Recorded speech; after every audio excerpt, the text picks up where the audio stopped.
Hi, I'm Gamiel Yafai. I'm the Managing Director of Diversity Marketplace, which is a diversity and inclusion consultancy, but also I'm a volunteer within the voluntary sector. So I chair various organizations, I'm a trustee for various organizations, I'm a member of lots of different organizations, and my biggest challenge is being able to say no.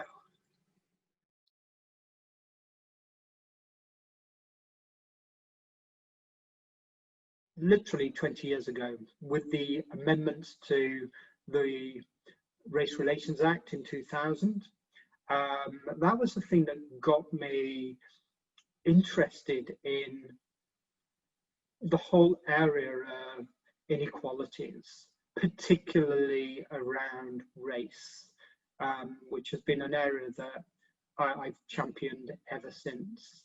So when the amendments to the Race Relations Act came out, it was literally updating the Race Relations Act from many years before. I think it was 1976. So it's been a long time since it's been amended properly, but even over that period of time, the level of inequalities hadn't reduced. So they decided to do the amendments, which was fantastic. And that really got me and gave me an idea of the extent of disadvantage that existed between individuals from Black, Asian and minority ethnic backgrounds and individuals who were white. So that got my interest, but the whole area of diversity and inclusion got my interest as well. And back then the term diversity was fairly new, but inequalities had been around for such a long time. So yes, my interest started 20 years ago with the amendments, and really I decided that my time would be, dedicated to making a difference. And by making a difference, it was about making sure that we've reduced the barriers, that we've reduced the disadvantage, that we increase the level of activity that was going on, particularly in the areas that I was working in, which at the time was recruitment advertising, and spending lots of time in London, where I was the only non-white individual and literally the person that was pushed out for tenders and everything else. So things needed to change. So how did I sort of introduce, or what did I introduce, and what was the issues that I needed to address at the time where I was? And literally it was about underrepresentation within the organization. It was around underrepresentation of images, of language, of visible representation within advertising generally, particularly around recruitment advertising. It was also about targeting. So how did we target individuals from different backgrounds for the employers that we were, working with? And so let's say we introduced lots of different initiatives, and that gave me a sense of, right, there's still so much more needed to be done.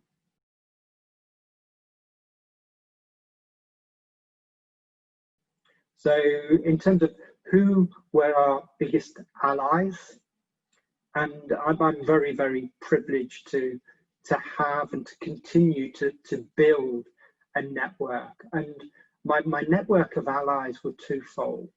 One was within the business community, so business leaders, also representative bodies like, at the time, the Commission for Racial Equality, who were huge allies and supporters of the work that we were doing. In fact, we ended up producing a good practice manual for the Department of Health around BAME inequalities and where those inequalities existed, but also good practice by different organisations. And that gave me much more knowledge around not just the initiatives that were being produced, but also the why those initiatives needed to be done.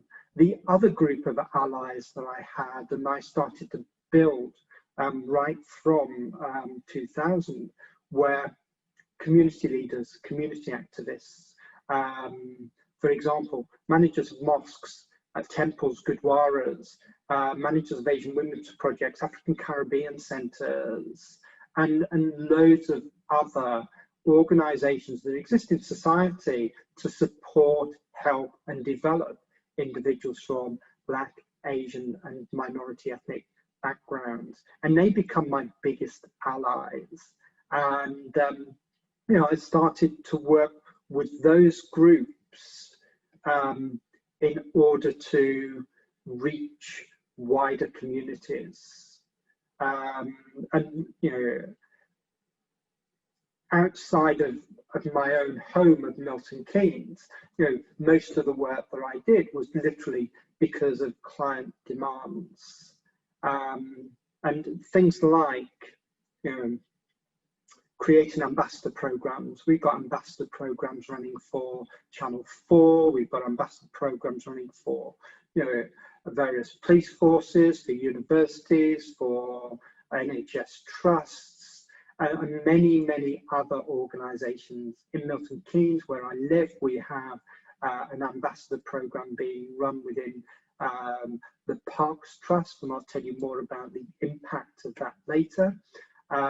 Other activities that we're involved in, I mean, I talk at many events, not just locally, but nationally and internationally now, around sort of getting more individuals from minority backgrounds wanted to work, to developed when they're in work, because that is a huge challenge. If we think about the workplace at the moment, you know, most organizations want to increase representation at middle management level and at senior management level.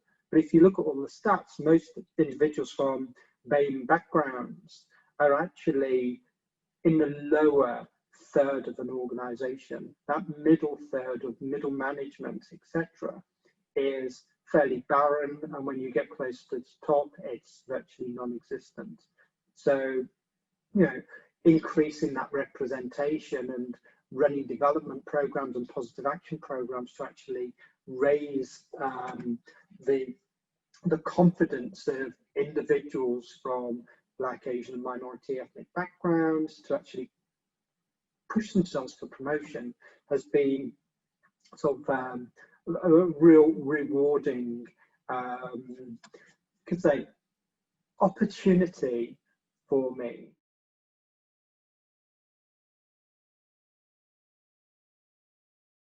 To be honest with you, it's probably the simplest thing that I've done, and it's literally by talking to people. I think the key to this has been about the why, the purpose, and what's in it for communities.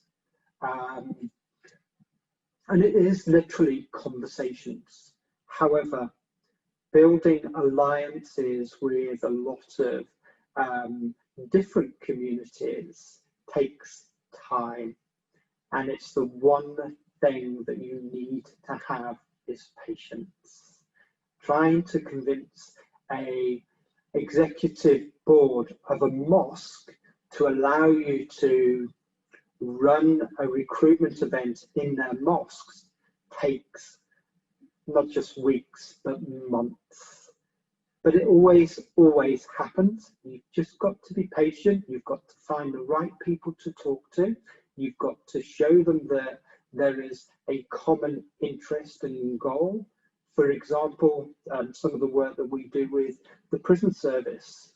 The prison service is heavily underrepresented in terms of its workforce. But when you start to look at the proportions of Asians and African and Caribbean sort of inmates, the proportions are, way above representation. The proportions are huge, and because of the lack of representation, those prisons just do not have the level of cultural knowledge, awareness, or anything else to be able to support those individuals. So when we go to either a black church to run an event or a mosque to run an event, it's about building that relationship, talking to them about the common purpose, talking to them about why we need to increase representation, but also why it's important to actually, to talk to their congregations, because their congregations can have a huge impact on prisoners when they're in prison, and also when they come out as ex-offenders, in terms of the support that they need. You can imagine a Muslim, a Muslim chap, that's been sentenced to a number of years. They're going to be alienated by most of their community. So working with mosques to actually establish some form of, support for them when they come out, so that the mosque and the congregation understand that in order to rehabilitate, people need to have a community, and they need to feel a sense of community. That happens when you start to build relationships, and you start to increase the awareness as to why. Why is it is the biggest sort of, could say, challenge, because you've really got to think about the community, you've got to think about the individuals, you've got to think about the the participants or the allies, if that's a mosque or a black church. Why is it important for them? So getting that and doing that is how we approach. But again, it's making contact, it's building trust, and you build trust by by the way you speak to people, but also through your credibility and who you've engaged with before and what events you've run before. So yeah, huge amounts of stuff. But trust is the thing that actually gets people to move from that instant, oh no, this isn't for us, to, well, that's a great idea, we really want to be involved. So building trust and building community and getting people to realise that, what you're doing is important for them, the community, and society in general. So, yeah, we build our allies, our supporters. Our supporters are the ambassadors that we develop. There are networks of of people that have a common purpose. And I have this motto, and that motto, I have two actually. The first one is work with those that want to work with you. Because believe me, it doesn't take you long to recognize when somebody doesn't want to work with you. Do not overspend your time. Find other groups that want to work with you, and believe me, when you start to build up a network, other people want to join it. And a really good example is some of the work that we've done with Channel 4 when they've moved up to Leeds in October of last year. We started an ambassador program for them, and it started off, we built about 100 ambassadors, and what are we talking? We're talking 10 months later, we've now got 200 ambassadors. some of which we've gone to and gone, right, we've got this program, this is what's happening, this is how the community are benefiting, this is how Leeds and Bradford are benefiting, this is how Channel 4 are benefiting, because everybody's got to win on this, and this is how you can benefit. Do you want to join? And once you've done that, believe me, it's so much easier once you've got some reputation behind you. And yes, the majority of people that we've gone to have joined, and let's say we've now got 200 ambassadors for Channel 4 in Leeds and Bradford, who every month we will send them information, and they'll become that conduit to forward that information into their communities. And it's such an easy way of increasing that participation and widening access to information. Sometimes those ambassadors will get information before everybody else, and what I mean by that is if as soon as I get it, I forward it out to them instantly.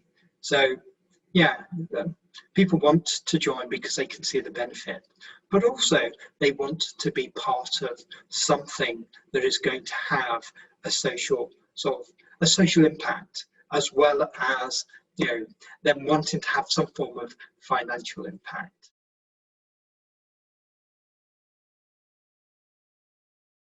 A real interesting question to me, to be honest with you, because everything's about the individual. It's not about the organisation. The organisation is a shell for the people in it, and it's the people who create the culture of the organisation. And they don't just create the culture of the organisation, they create what that organisation stands for. They create what that organisation is, and people will want to join that organisation if they have an affinity to it. However, it's about the people, and it's about the leadership of that organisation. It's about those individuals that at the very top who promote their organisation, but also who promote the people. We talk about inclusive leadership so much more now, and inclusive leadership is about not just bringing people along, it's about giving people a leg up. It's about giving people a platform to shout and scream and promote themselves without feeling as if you need to be promoting yourself, because you've already made it. Most inclusive leaders aren't concerned about their own image. They're concerned about promoting other people, developing other people, doing what's right for their staff, their organisation, the communities that they represent, and society. And their focus is never on themselves. It's on lifting other people. So for me, it's not about the type of organisation, it's about the individuals within those organisations and the leadership that drives those individuals to do what they do. So in terms of added value, wow, having worked in the voluntary, and I say worked in the voluntary sector, I'm a trustee for many organisations. I've chaired numerous organisations, and I'm proud of the fact that I know I make a difference. The added value that the community and the voluntary sector contribute is absolutely massive. I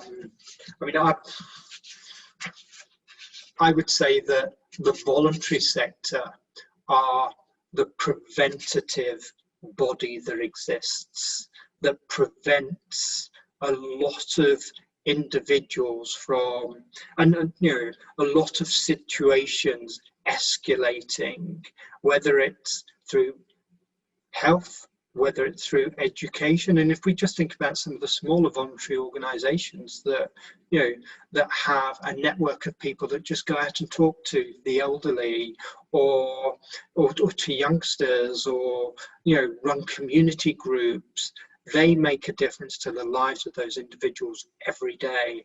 And in terms of health and well-being, if somebody's got a community to engage with, then their health and well-being is going to be so much better.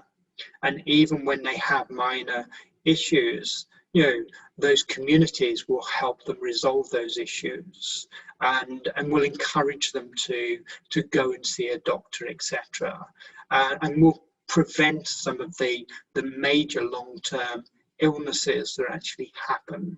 But also when we talk about job clubs, and there are numerous types of job clubs, but they will make a huge difference to whether individuals get jobs or don't get jobs. They have built confidence, and confidence is one of the biggest things that prevents people, the lack of confidence prevents people actually getting jobs. So that there is, the impact that the voluntary and charity sector have is enormous, and and I think it's not really recognised enough.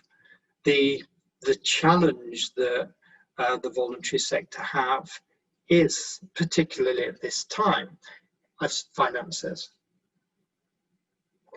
And I would say that government and local authorities need to do more to support them. But that's a personal plea from me.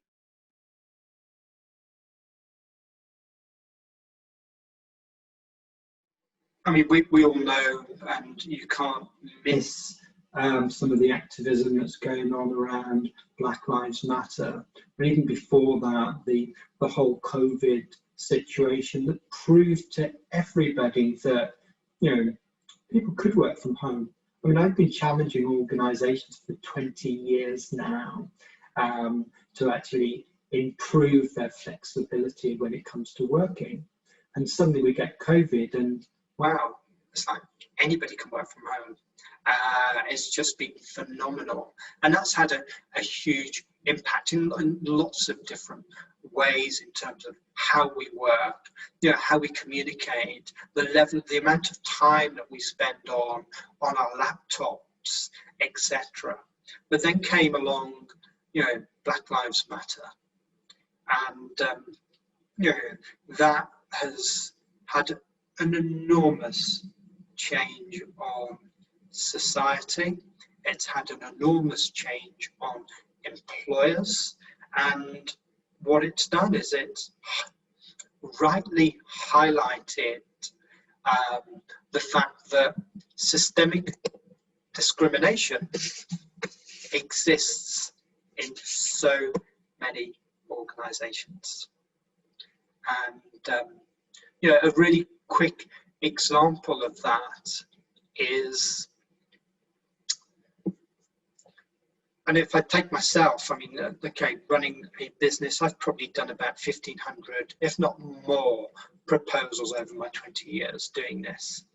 And each one of those proposals was done as a result of an issue within an organisation, because these are organisations that come to me and go, right, I've got this issue, I'd like, what can you do to help us? So we'll write them a proposal of numerous things that they could be doing. So there's three things that happen after that. One, they'll either come to us and use our services. Two, they'll go to somebody else, which is fine, and use their services as long as they resolve the issues. Or three, they'll do nothing. You'd be amazed at how many organisations choose to do nothing. And when you choose to do nothing, it doesn't just mean that you're non-racist.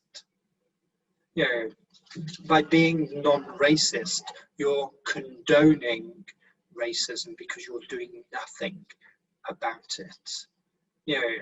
Those organisations know from their analysis of their staff data that they've got issues.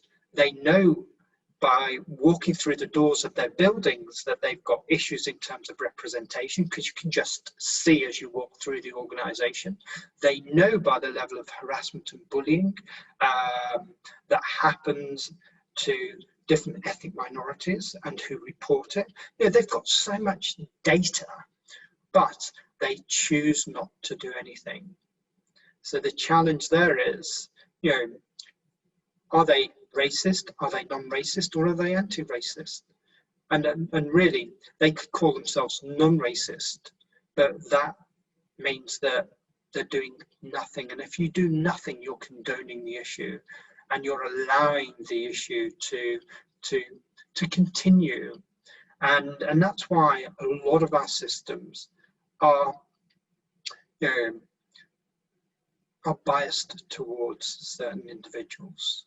But the question here is, COVID has, or not just COVID, but Black Lives Matter has actually got people talking. It's opened so many more doors than ever before.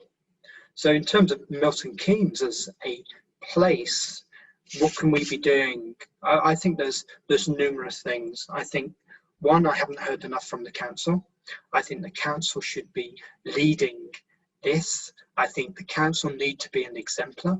If we want to be an exemplar city for work, for leisure, for lifestyle, then that's got to be driven. And I haven't seen enough from the council. Business leaders, again, business leaders in MK need to be doing more.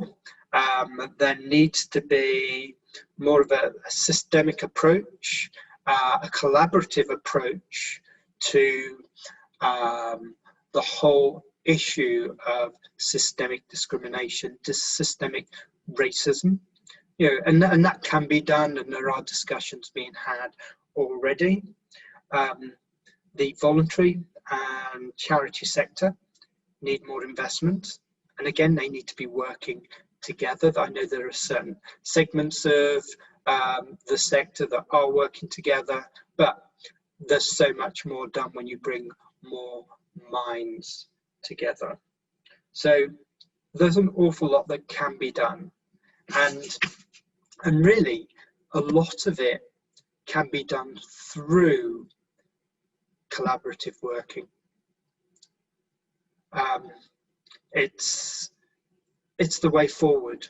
Partnerships, new ways of working, collaborating with other organizations, we can get so much more done. If we think of the essence of diversity in itself, diversity to me is about the synergy that's created when you bring different minds together. It's not about having all the same minds in one room, creating an echo chamber where everybody's saying the same thing. It's about that difference. And when we have that difference, we're talking about, we're moving away from the demographic diversity, and we're talking about the diversity of innovation, diversity of creativity, diversity of thinking, diversity of ability, diversity of, of approaches. It's about getting and allowing people to grow and develop through working with others. So yes, we've still got a lot to do. There are organizations that are doing their bit, but we can do much more when we work together.